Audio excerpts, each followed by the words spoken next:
দেশের যে বিগত রাজনৈতিক পরিস্থিতি ছিল সেটা আপনারা সবাই জানেন, যে কারণে আমরা একটু কালচারাল অঙ্গল থেকে একটু পিছিয়ে পড়েছিলাম। এখন এই সরকারের উচিত সে সমস্ত বাধা বিঘ্ন ছিল সেগুলোকে দূর করে এবং এটার সঠিকভাবে প্যাট্রোনাইজ করে এই সংস্কৃতিটাকে আরও বেগবান এবং গতিময় করে তোলা বিশেষ প্রয়োজন।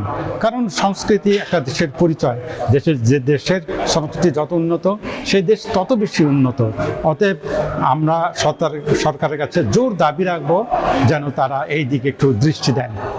কারণ আমাদের শিল্পীরা এমনিতেই অবহেলিত। আমরা যারা নাটক করি আমরা অনেকটা ঘরে খেয়ে বনের মোস্তারের মতো অবস্থা।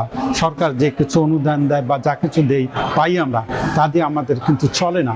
আমরা একটা শিল্পীকে কোনো রকম কোনো সম্মানই দিতে পারি না, না তাদের একটু ভাড়া দিতে পারি যেটা অবলম্বন করে তারা আমাদের কাছে আসবে। অতএব সরকারের কাছে আমাদের দাবি আপনারা এদিকে একটু দৃষ্টি দেবেন।